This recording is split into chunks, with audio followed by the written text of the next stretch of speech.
Hello everyone, this is Bobbin Threadbare and welcome back to BioShock Infinite.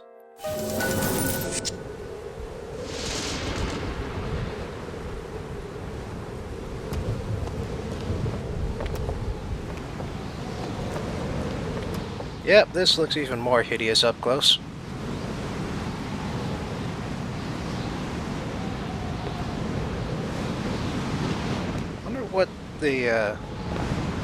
Wonder what the citizens do when they wander into a giant storm like this.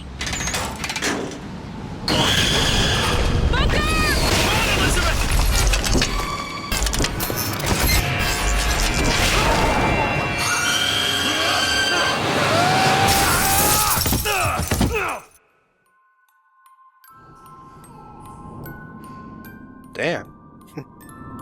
Guess that must have killed him. Bring us the girl and wipe away the debt. She's kind of right here, though, so... Oh. Guess I should go in here where all the baby sounds and the... Bring us the girl and wipe away the debt. You too, huh? Not gonna let me through the front door, then... Yeah, I guess we'll go in here where all the baby sounds are.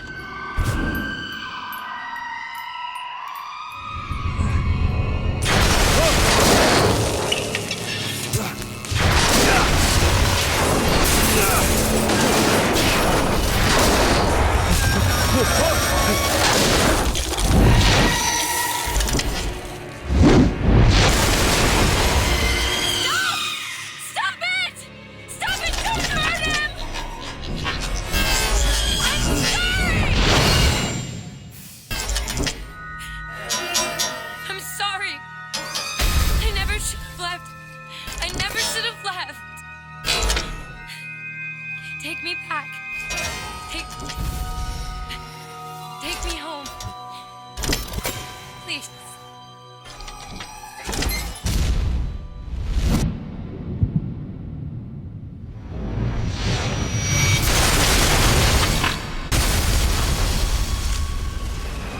Elizabeth!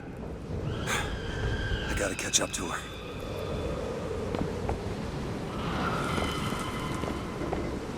You know, I remember hearing at some point... Oh great, now it's a terror storm. I remember hearing at some point that Elizabeth's relationship with the bird, Songbird, is based on Ken Levine's girlfriend's relationship with an abusive boyfriend that she had before meeting him. Come after me if you want. I'm not letting you take her, you hear me? Ah, you mother piece of shit! I'm not going to... I can sort of see the connections with that.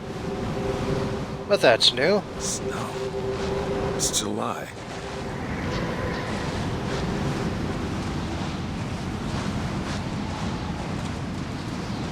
And I think there was actually a trolley there. Elizabeth! Can you hear me? And not a bridge. I could be wrong. Get your hands off of me!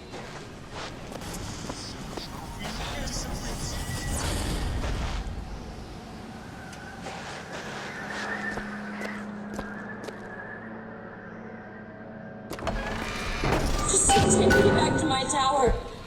Please, please. Kind of destroyed your tower on the way out, though.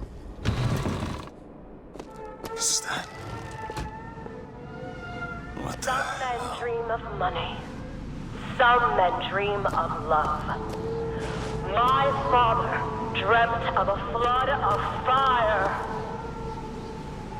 We were given Eden, and we turned it into Sodom. Why do we deserve salvation? The Lord gave Noah a fish in the form of a flood, but he was not so easy on me. He said, "Prophet, I want you to train a nation of fishermen.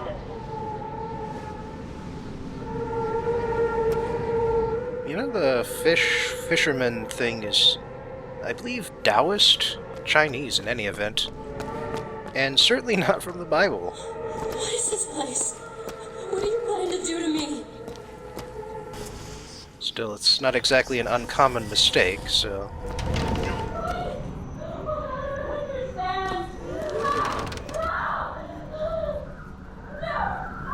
What's up with these guys? Who put them in the presidential masks?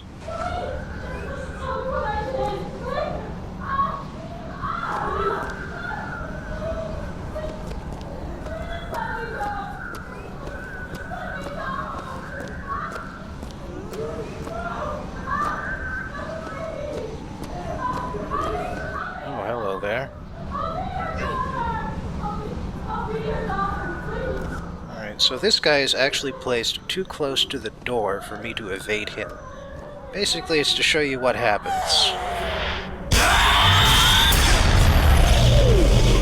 He disappears, and then all of the crazy people in the room activate.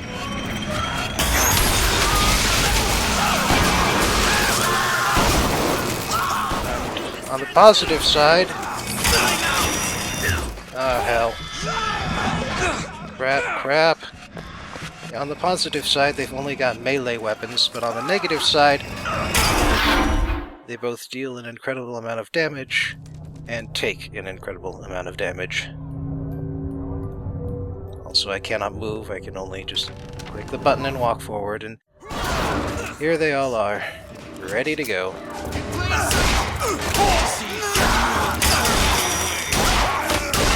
I think those presidential hats count as helmets, which also does not help matters.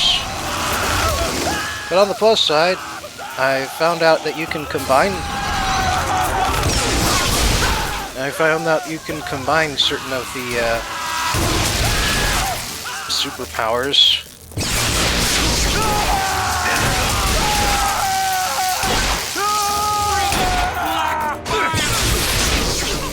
And while it may not be quite as effective as I'd want, the charging, I mean, because I got that upgrade where electricity hits more than one person at once.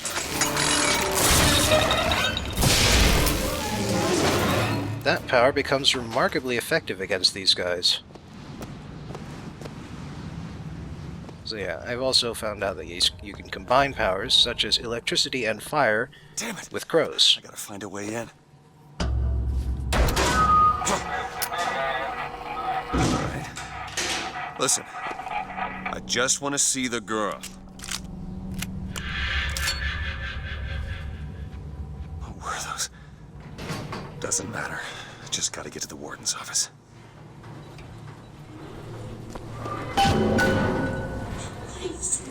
Please, what is this place? Just send me back to my tower. It's too late for that now, child. Your father gave you a lovely home, and you chose to destroy it. He's not my father.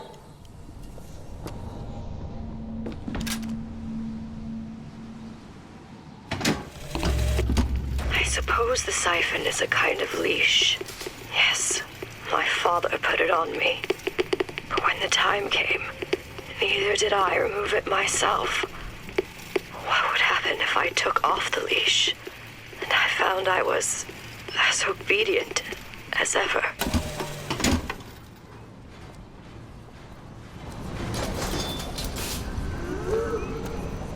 Like my father, I could see all that would be, might be, and must not be.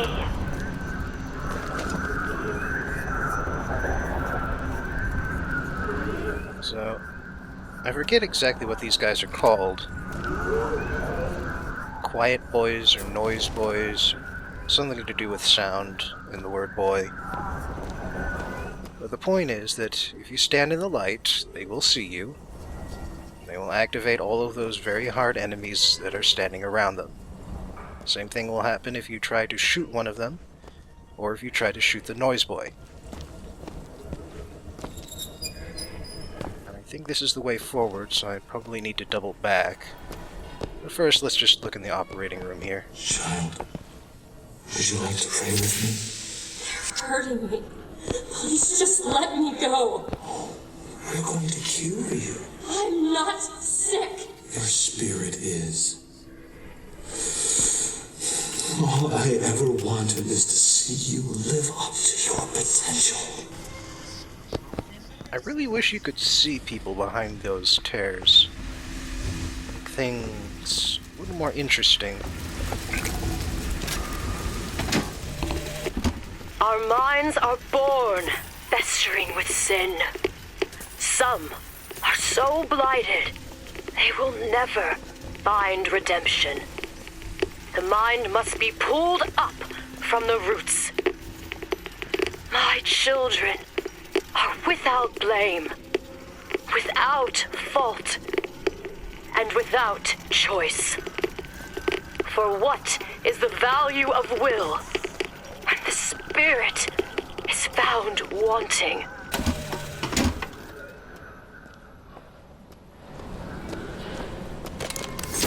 I think she's talking about all of the patients here. She talks about her children. We'll hear a little more about what the hell's going on with them soon. But as for right now, I just thought I'd mention that, aside from the other issues, the other reasons why you would not want to attack the patients here, is the fact that this whole area, Commstock House, does not have much in the way of weapons lying around. Like, there's this carbine, there's the heater. It's practically it for this entire area. And yeah, I am so desperate for ammunition, I decided to pick it up. It's kind of crap compared to the hand cannon, but if I actually do get spotted, I will want the additional ammunition. Damn it. Damn it.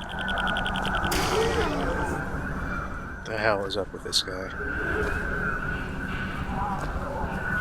Yeah, fortunately, like all computer game cameras, there is this period of warning where you can duck out that doesn't actually exist in real life because, well, real security cameras don't work like that. Still, this isn't a real life, and so it's appreciated. Also, this is a nice little fake out here. It's got the same tone, same color light as the Noise Boys, but it's not. I'm Dr. Pettifog, Elizabeth, and I'll be taking care of you. Get away from me. Defiant, even after all this time. DeWitt just left you here. You need to give up on him, love. He will come.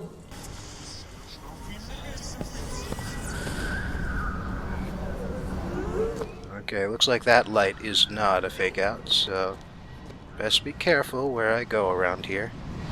I mean, you can afford to, make some noise. You just need to keep a certain distance away from the searchlight guy. Maybe I should go around the other way. Service to that.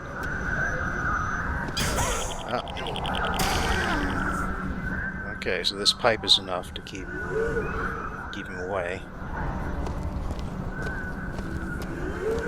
Just need to get all the way over here safely. It's a little too close, but it worked. So all's well that ends well.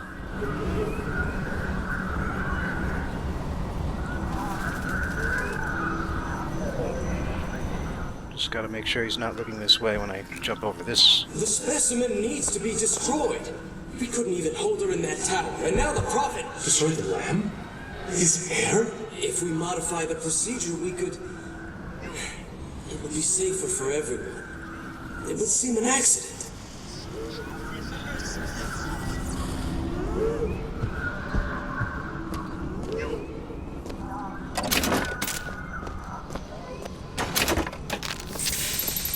Uh-oh. Sounds like there's some normal enemies out here.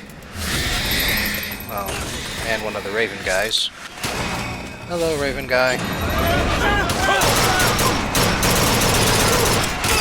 Don't think I've forgotten your weakness.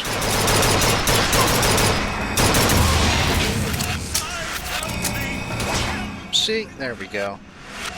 That's that dealt with.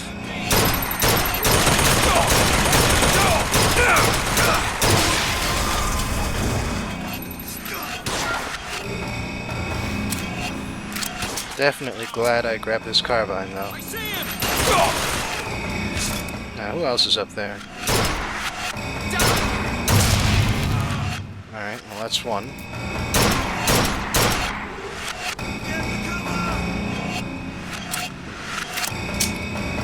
Where'd you run off to?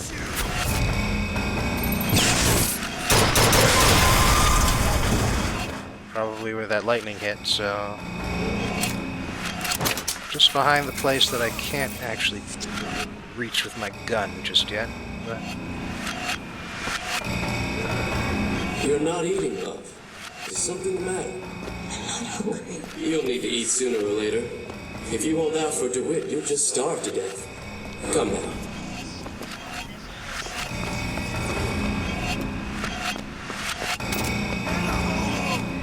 Alright, let's deal with this last guy up here. And what did the Lord receive in return for his gift? Eve and her apple, Sodom and Gomorrah. Humanity wrote a bad check, and the blood was the only way to settle accounts. But what is Columbia? It's not a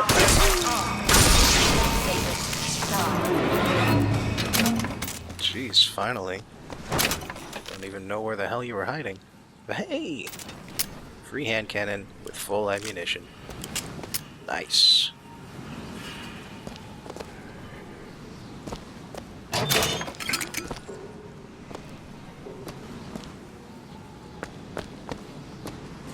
What do they got up here? You know, based on the look of things, Commstock House has always been a rehabilitation center. The child is ready. It's time. Prophet, even if we cure her, why do you think she'll do what you ask? My daughter has two problems, Doctor. One is the condition that science will cure her of. The other affliction is of a spiritual nature. What affliction is that? Hope. You know, based on his creed, I can really see where he would think that that was, you know, an affliction and not, you know, the thing that Pandora kept in a box, whatever. That's always been a little bit backwards, hasn't it? Old Pandora's box, the last thing she kept inside the box was hope. You know, people look at that and they say, well, I guess it means that there was like one last thing that would have doomed humanity, but it was kept inside and therefore we have hope. But no, I think that he really meant that hope was left in the box and that we don't have it. I think the guy who wrote that particular version... Her surgery is tomorrow, you know. You better eat. Oh, you still expect DeWitt to burst in and rescue you, don't you? It's been 6 months. 6 months. Why do Commstock faces glow? His eyes, I mean. That's just creepy. But no, as I was saying, I believe like Plutarch, I think his name was, the guy who wrote the most famous version of Pandora's Box. He was a very big pessimist. Like, he also wrote the idea that, you know, humans started out as like the Golden Age, then the Silver Age, and then the Bronze Age, and then the Shit Age, which is the age we're living in. But I think waiting for this guy might take a while. So, turns out that Commstock House is a good old-fashioned asylum, huh? Guess that means it's time to visit History Corner to discuss our history with diseases, disorders, disfigurements, and most particularly, mental health problems. Genetic consequences. There's no easy way to say this, so I'll just say it. Humans, along with every other animal of sufficient complexity, have an aversion to imperfection. That means everything from mental and physical disabilities to persistent injuries and scars of significant size, to illnesses and diseases, whether they be genetic, infectious, or based on poor lifestyle choices. We even consider symmetrical body features to be attractive, even though nobody consciously thinks about such things. I mean, have you ever noticed how uncommon it is for a film or a TV show to feature an ugly illness? It's always something that lets someone cough occasionally and waste away in bed with dignity. You never see someone lose their hair to chemotherapy or drop 100 pounds leaving rolls of empty skin behind, or else wave their amputated stump around.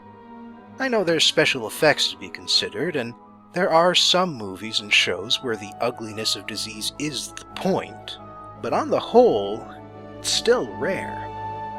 Now, the reason we have this instinctual aversion is fairly obvious to anyone with even a cursory understanding of evolution or even biology.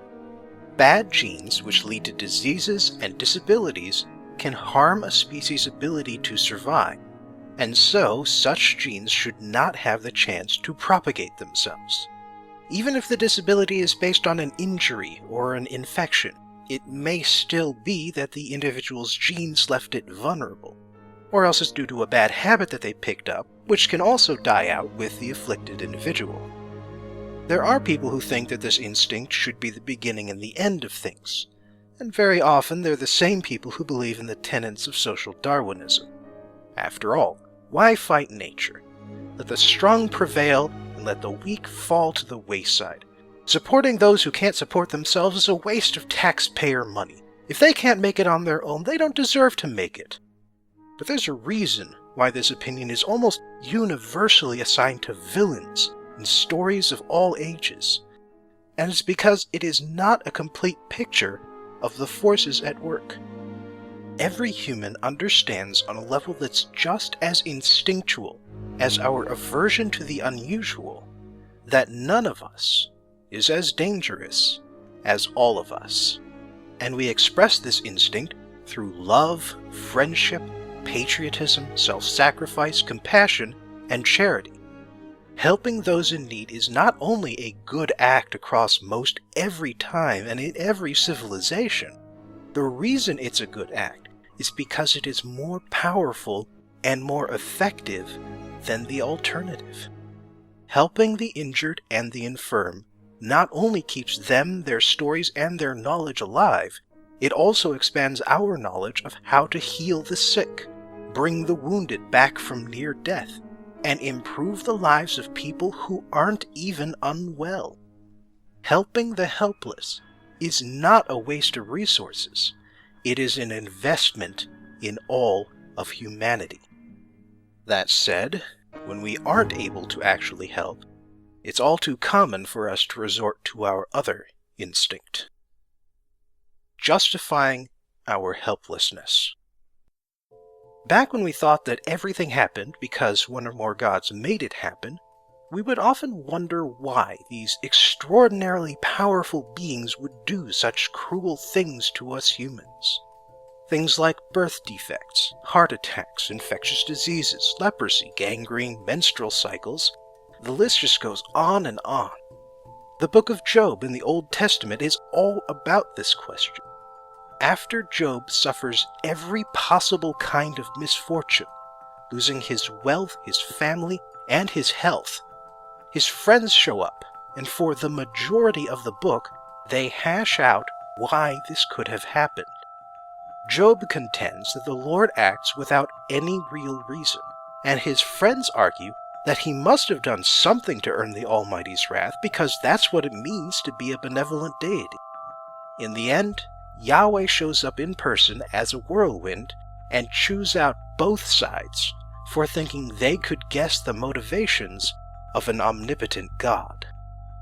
Of course, the fact that Job wrestled with this question over 2,000 years ago hasn't stopped anyone from asking the question since, and most folk tend to answer either with Job or with Job's friends' arguments that either the powers that be are completely arbitrary, or that those who suffer most must have done something to deserve their fate. And while the former answer is fine, as far as it goes. The latter leads people to think that disfigurements and disabilities are indicators of evil, sin, and wrongdoing, whereas success and beauty indicate goodness, righteousness, and God's favor. And given how neither of these things is by any means true, and given how obvious this fact is, I figure our built-in aversion is the only reason why anyone could possibly come to this conclusion. But then there are people out there who are willing to help in a time of need. It's just that this help has limitations. Overall, human charity seems to be limited based on length and curability. If the solution is obvious and effective, and won't need more than a few months to a year to take effect, then our charity is raring to go. We will donate like crazy. Hurricane destroy your house? Fire? You pick up the influenza or pneumonia? Then our help and our money are absolutely with you. But what if you have a developmental disability that prevents you from reading as easily as the next guy? What if you are in a war, and now you have to deal with severe PTSD for the next 5 to 10 years at a minimum? What if you got leukemia, and now all you've got to look forward to are a few years of dangerous, harmful treatments, assuming you don't simply keel over in the meantime? You may find yourself getting less and less sympathy after the initial outpour. It's not that we lack sympathy for cases that deserve it. It's that we hate our own inability to end the problem. And after a while, we often come to resent the person who suffers most simply because he or she reminds us of our own helplessness. Fixing our helplessness in the most horrible ways possible. You must have heard horror stories about the conditions and the treatments applied in Victorian-era sanitariums and rest homes. Most of them are true. Oftentimes they're exaggerated, and actually a lot of the worst of it happened after Queen Victoria died, but they're still true. Electroshock therapy? That's real, and it really works. It works on patients with depression, mania, or schizophrenia. And because the patient is supposed to be under general anesthesia, they don't feel a thing. It's not meant to electrocute unruly patients into compliance. It's meant to calm a patient down so he or she can think straight again. That said, if mishandled, it can be dangerous and painful. Lobotomies? Those were about as horrible as you're thinking. But physicians performed lobotomies because of a misunderstanding of how the brain works. They thought that cutting a brain with a mental disorder would be like cutting an organ with an infection. You get rid of the malfunctioning bits, and the rest will be healthy and work fine. They were wrong, but along the way they did learn how each lobe is specialized because their patients would lose those functions once the lobes in question were removed. The classic prefrontal lobotomy became a regular procedure and a cure for depression, mania, and schizophrenia in 1935. For the 55 years prior, it was strictly experimental science, but after 35, 50,000 lobotomies were performed in the United States alone. It carried severe side effects, but specific results could vary wildly because the most common procedure for a long time was to literally stick an ice pick up through the eyeball and wriggle it around some in the hopes of doing something positive. Still, the most common side effect was the complete removal of the personality, and mental health institutions would regularly abuse their right to perform these procedures in order to neutralize their most unruly patients. So, the ending to One Flew Over the Cuckoo's Nest? While the book was more of an allegory about society than an indictment of the mental health profession, the lobotomy at the end is disturbingly true to life. But now, what about the state of things in the 19th century? Well, prior to that point, the only thing people really did for patients with severe mental disorders was lock them away in what were effectively prisons and forget about them, often to the point where they'd chain patients to their beds and force them to live in their own filth.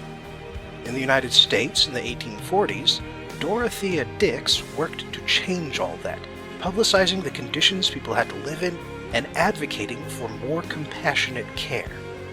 In the 1880s, Nellie Bly did much the same thing, and in the meantime, doctors with only the best of intentions were trying everything they could think of to relieve the symptoms of mental illness. For instance, have you ever heard of hydrotherapy? Today, that's basically a fancy term to describe a nice, relaxing bath. But 100 years ago, psychiatrists applied water through everything from ice water dunks to fire hose sprays to days spent strapped into a tub. The Yellow Wallpaper is a short story about a woman subjected to the rest cure, in which she is forced to do absolutely nothing for weeks on end, and the utter lack of stimulation eventually scrambles her mind and causes a psychotic break. But then at the other end of the hysteria treatments, you've got the pelvic massage, better known today as female masturbation. Go figure, but medical professionals invented the vibrator as a way of increasing massage efficiency and effectiveness. But yeah, a lot of 19th century mental health treatments were focused on curing female hysteria, an amorphous illness whose symptoms included virtually every behavior and mild physical ailment in the book. I'd like to say that hysteria treatments had nothing to do with the growing women's rights movement, but I really don't think I can. These days, we fight mental disorders through a combination of drugs and therapy, and it's not too uncommon to hear people complain that we use far too many of both. Like, the shape of modern society is so unnatural that it forces us to resort to unnatural means in order to cope. But if you ask me, we aren't creating new problems in order to apply new solutions. We are acknowledging ancient problems we ignored because until now, we had no real answers. We are only now willing to admit to the weakness of our minds because at last we can finally do something about it. Thanks for joining me again in History Corner, and I hope I'll see you soon.